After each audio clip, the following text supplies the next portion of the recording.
श्री शिवाय नमस्तुभ्यं। प्रणाम भक्तों। आज हम शिव पुराण की कथा का श्रवण करेंगे। क्या है शिव पुराण में, आइए हम जानते हैं। शिव पुराण शिवपंथियों का ग्रंथ है। शिव पुराण को महापुराण भी कहा जाता है और इसमें सिर्फ शिव जी की महिमा का ही वर्णन है। शिव पुराण की संहिताओं में शिव के रूप, कार्य, अवतार आदि की महिमा के वर्णन के साथ ही ब्रह्मा ब्रह्मांड तत्व का ज्ञान मिलता है। शिव पुराण का पाठ करने से सभी तरह की मनोकामनाएं पूर्ण होती है। निसंतान लोगों को संतान की प्राप्ति होती है। शिव पुराण का पाठ करने से समस्त प्रकार के कष्ट और पाप नष्ट हो जाते हैं और जीवन के अंत में उसे मोक्ष की प्राप्ति होती है। आज शिव पुराण की कथा का प्रथम दिन है। आज हम भगवान शंकर के पूर्ण रूप काल भैरव, शिव और सती के विवाह और शिव का रुद्र रूप भी वीरभद्र और 51 शक्तिपीठों की स्थापना कैसे हुई, इनकी चर्चा करेंगे। प्रिय भक्तों, मैं सबसे पहले भगवान शंकर के पूर्ण रूप काल भैरव के बारे में बताती हूँ। एक बार सुमेर पर्वत पर बैठे हुए ब्रह्मा जी के पास जाकर देवताओं ने उनसे अविनाशी तत्व बताने का अनुरोध किया। शिव जी की माया से मोहित ब्रह्मा जी उस तत्व को न जानते हुए भी इस प्रकार कहने लगे, मैं ही इस संसार को उत्पन्न करने वाला स्वयंभू अजन्मा एकमात्र ईश्वर अनादि भक्ति ब्रह्मा गौर निरंजय आत्मा हूँ। मैं ही प्रवृत्ति और निवृत्ति का मूलाधार सर्वलीन पूर्ण ब्रह्मा हूँ। ब्रह्मा जी के ऐसा कहने पर मुनि मंडली में विद्यमान विष्णु जी ने उन्हें समझाते हुए कहा कि मेरी आज्ञा से तो तुम सृष्टि के रचयिता बने हो, मेरा अनादर करके तुम अपने प्रभुत्व की बात कैसे कर रहे हो। इस प्रकार ब्रह्मा और विष्णु अपना अपना प्रभुत्व स्थापित करने लगे और अपने पक्ष के समर्थन में शास्त्र वाक्य उद्धृत करने लगे। अतः वेदों से पूछने का निर्णय हुआ तो स्वरूप धारण करके आए चारों वेदों ने क्रमशः अपना मत इस प्रकार प्रकट किया। ऋग्वेद, जिसके भीतर समस्त भूत निहित है तथा जिससे सब कुछ प्रवृत्त होता है और जिसे परमात्म कहा जाता है, वह एक रुद्र रूप ही है। यजुर्वेद अपना पक्ष रखते हुए कहते हैं, जिसके द्वारा हम वेद भी प्रमाणित होते हैं तथा जो ईश्वर के संपूर्ण यज्ञों तथा योगों से भजन किया जाता है, सबका दृष्टा वह एक शिव ही है। और फिर सामवेद अपना पक्ष रखते हैं, जो समस्त संसारी जनों को भरमाता है, जिसे योगी जन ढूंढते हैं और जिसकी भांति से सारा संसार प्रकाशित होता है, वे सिर्फ और सिर्फ एक शिव ही है। अथर्ववेद अपना पक्ष रखते हुए कहते हैं, जिसकी भक्ति से साक्षात्कार होता है और जो सब या सुख दुख अतीत अनादि ब्रह्मांड है, वे केवल एक शंकर जी ही है। चारों वेदों के ये कथन सुनकर भगवान विष्णु तथा भगवान ब्रह्मा ने शिव जी को परब्रह्मा मानने से इनकार कर दिया। ब्रह्मा विष्णु विवाद को सुनकर ओंकार ने शिव जी की ज्योति नित्य और सनातन परब्रह्मा बताया, परंतु फिर भी शिव माया से मोहित ब्रह्मा विष्णु की बुद्धि नहीं बदली। उस समय उन दोनों के मध्य आदि अंत रहित ऐसी विशाल ज्योति प्रकट हुई कि उसमें ब्रह्मा का पंचम सिर जलने लगा। इतने में त्रिशूलधारी नील लोहित शिव वहाँ प्रकट हुए तो अज्ञानतावश ब्रह्मा उनसे अपना पुत्र समझकर अपनी शरण में आने को कहने लगे। ब्रह्मा की संपूर्ण बातें सुनकर शिव जी अत्यंत क्रोधित हुए और उन्होंने तत्काल भैरव को प्रकट कर उससे ब्रह्मा पर शासन करने का आदेश दिया। आज्ञा का पालन करते हुए भैरव ने अपनी बाईं उंगली के नाखून से ब्रह्मा जी का पंचम सर काट डाला। शिव के भैरव रूप के द्वारा ऐसा करने पर ब्रह्मा जी भयभीत हो उठे और वे शतरुद्री का पाठ करते हुए शिव जी के शरण हुए। ब्रह्मा और विष्णु दोनों को सत्य की प्रतीति हुई और वे दोनों शिव जी की महिमा का गान करने लगे। यह देखकर शिव जी शांत हुए और उन दोनों को अभय दान दिया। इसके उपरांत शिव जी ने भैरव और काल के भीषण होने के कारण, भयभीत करने वाले होने के कारण भैरव को काल भैरव तथा भक्तों के पापों को तत्काल नष्ट करने वाला होने के कारण पाप भक्षक नाम देकर उन्हें काशीपुरी का अधिपति बना दिया। फिर कहा कि भैरव, तुम इस ब्रह्मा विष्णु को मानते हुए ब्रह्मा के कपाल को धारण करके इसी के आश्रय से भिक्षावृत्ति करते हुए वाराणसी में चले जाओ। वहाँ उस नगरी के प्रभाव से तुम ब्रह्म हत्या के पाप से मुक्त हो जाओगे।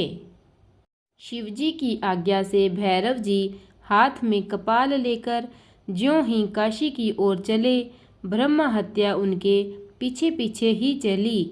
विष्णु जी ने उनकी स्तुति करते हुए उनसे अपनी और उनकी माया से मोहित न होने का वरदान मांगा।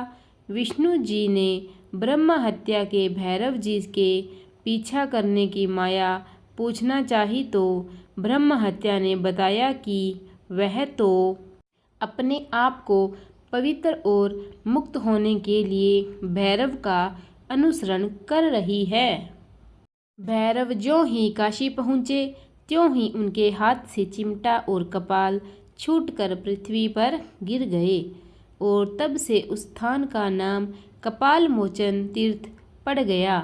इस तीर्थ में जाकर सविधि पिंडदान और देव पितृ तर्पण करने से मनुष्य ब्रह्म हत्या के पाप से निवृत्त हो जाता है।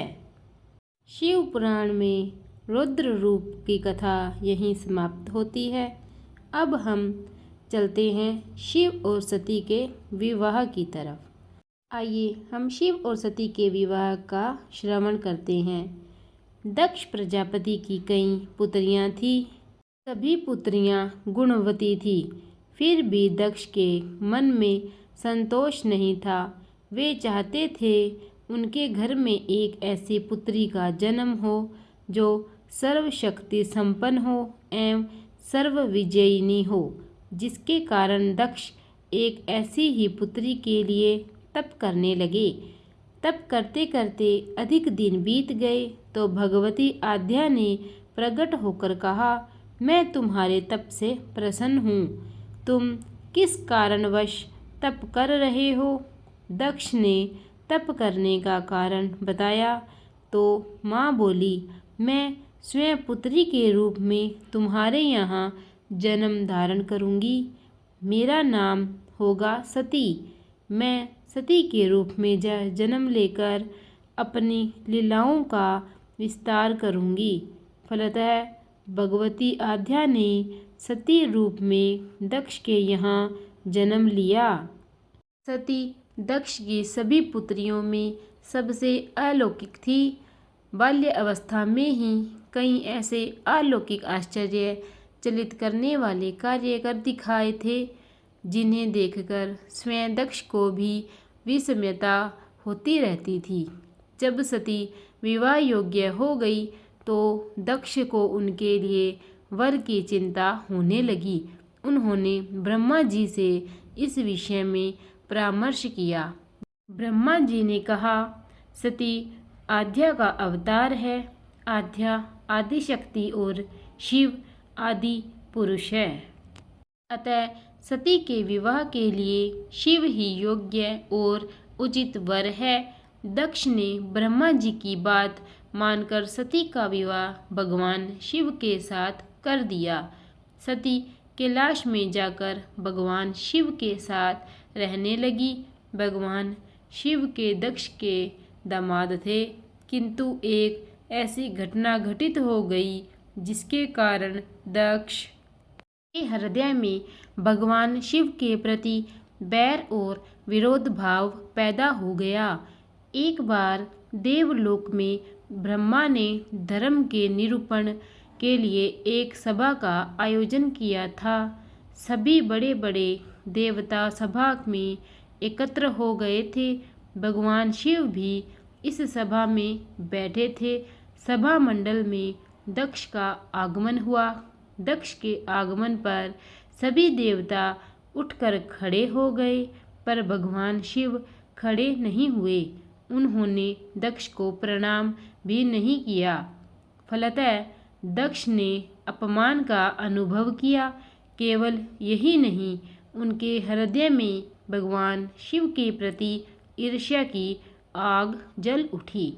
वे उनसे बदला लेने के लिए समय और अवसर की प्रतीक्षा करने लगे।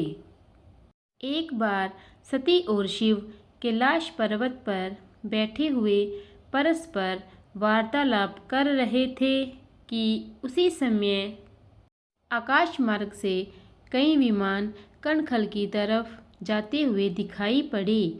सती ने उन विमानों को देखकर भगवान शिव से पूछा, प्रभु, ये सभी विमान किसके हैं और कहाँ जा रहे हैं? भगवान शंकर ने उत्तर दिया, आपके पिता ने बहुत बड़े यज्ञ का आयोजन किया है।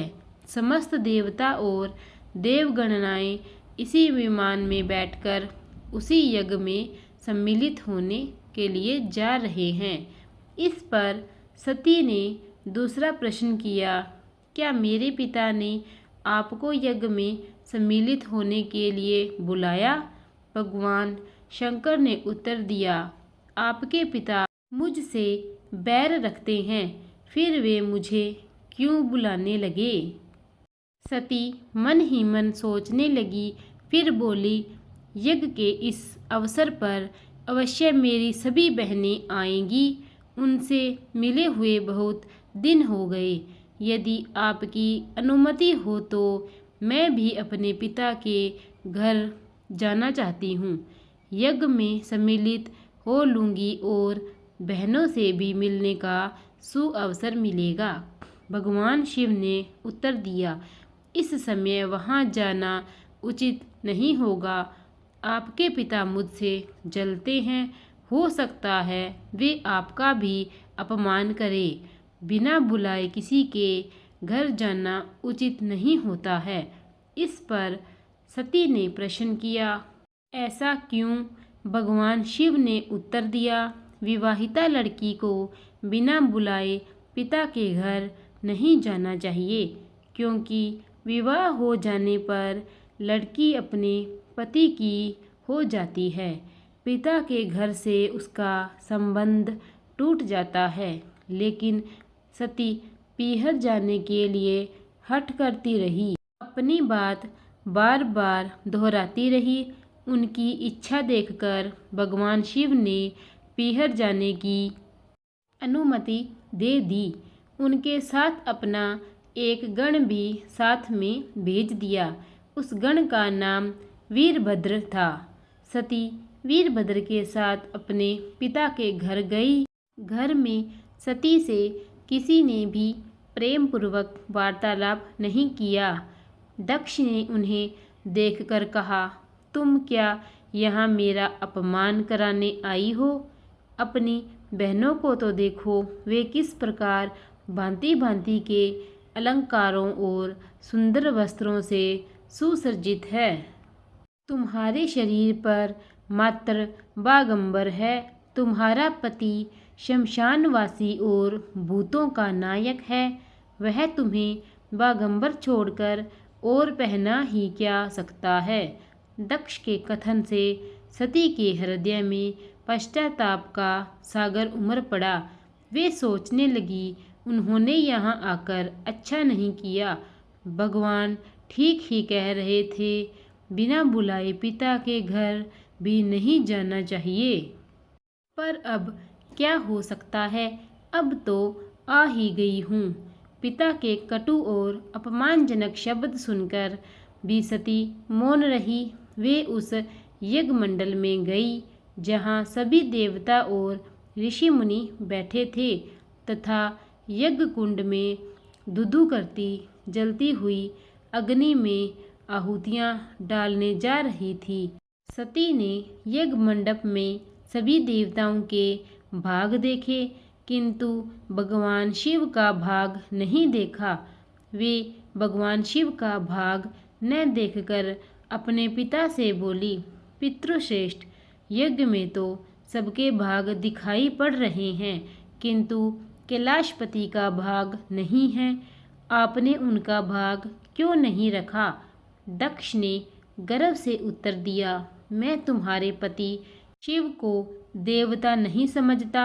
वह तो भूतों का स्वामी, नग्न रहने वाला और हड्डियों की माला धारण करने वाला है। वह देवताओं की पंक्ति में बैठने योग्य नहीं है। उसे कौन भाग देगा? सती की आंखें लाल हो उठी और उनकी बाहें कुटिल हो गई। उनका मुखमंडल प्रलय के सूर्य की भांति तपने लगा। उन्होंने पीड़ा से तिल मिलाते हुए कहा, ओ, मैं इन शब्दों को कैसे सुन रही हूँ? मुझे धिक्कार है। देवताओं, तुम्हें भी धिक्कार है। तुम भी उन कैलाशपति के लिए इन शब्दों को कैसे सुन रहे हो, जो मंगल के प्रतीक है और जो क्षण मात्र में संपूर्ण सृष्टि को नष्ट करने की शक्ति रखते हैं। वे मेरे स्वामी हैं। नारी के लिए उनका पति ही स्वर्ग होता है। जो नारी अपने पति के लिए अपमानजनक शब्दों को सुनती है, उसे नरक में जाना पड़ता है। पृथ्वी और आकाश, तुम सुनो, और देवताओं, तुम भी सुनो। मेरे पिता ने मेरे स्वामी का अपमान किया है। मैं अब एक क्षण भी जीवित रहना नहीं चाहती।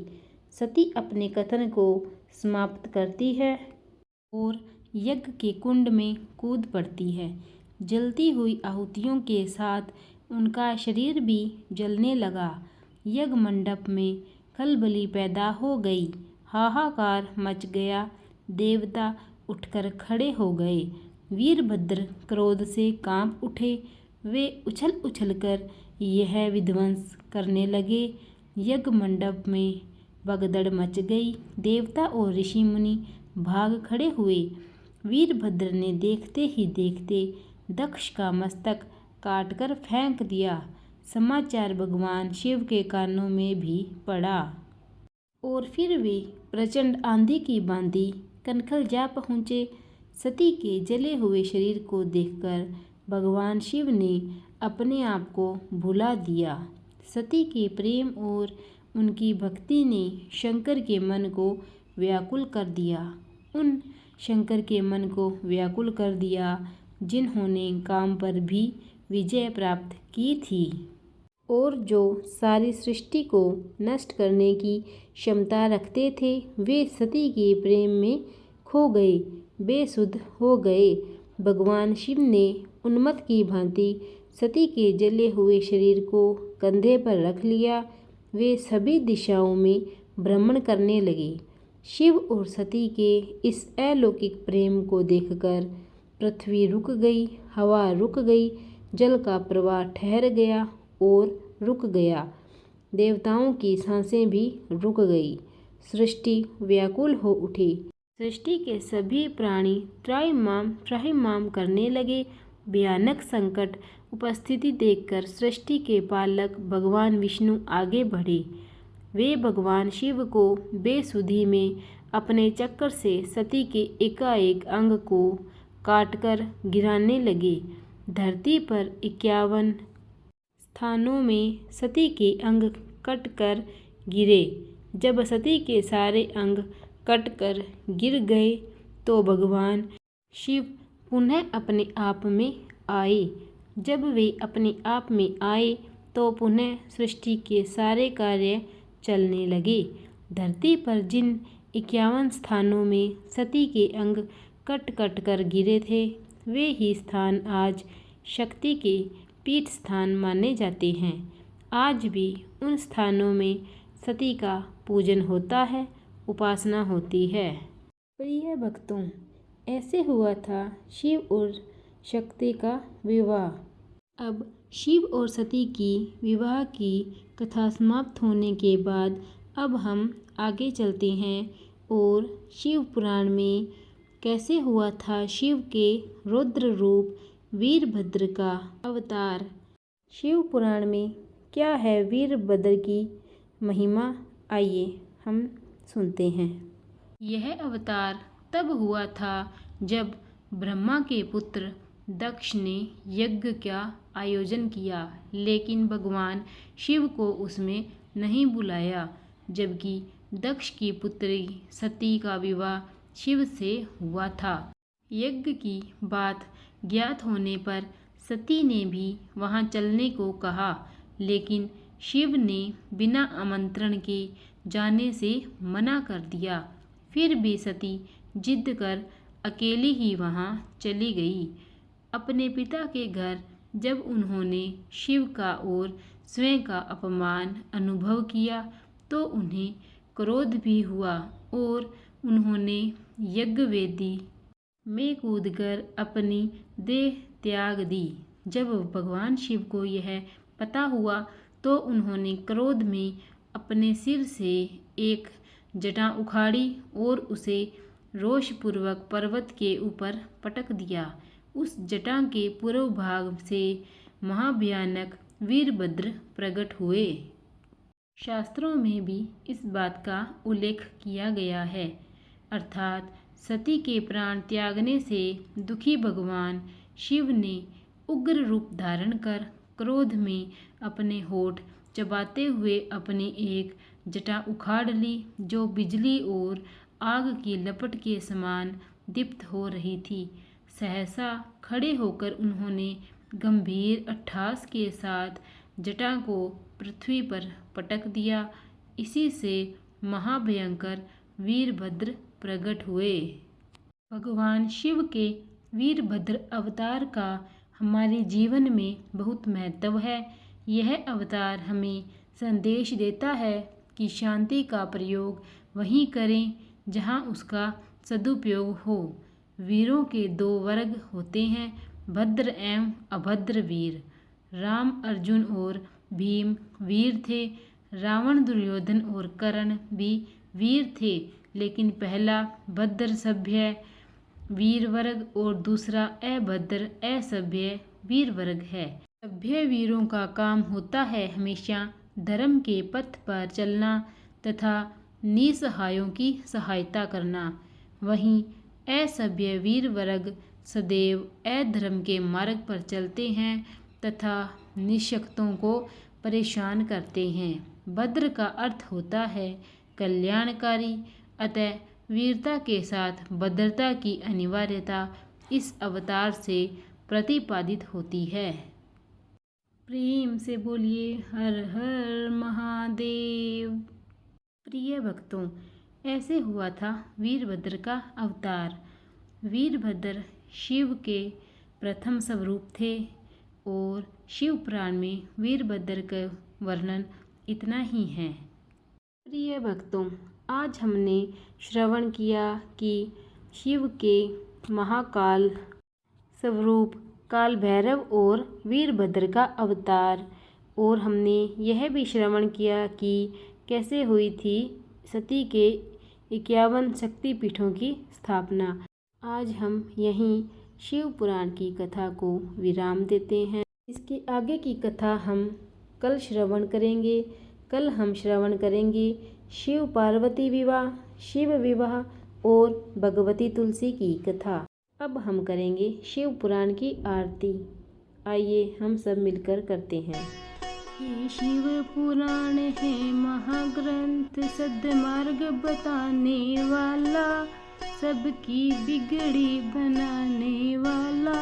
शिव चरणों में ध्यान अपना दीजिए। ये महाग्रंथ है शिव पुराण, सन्मार्ग दिखाने वाला, सबकी बिगड़ी बनाने वाला।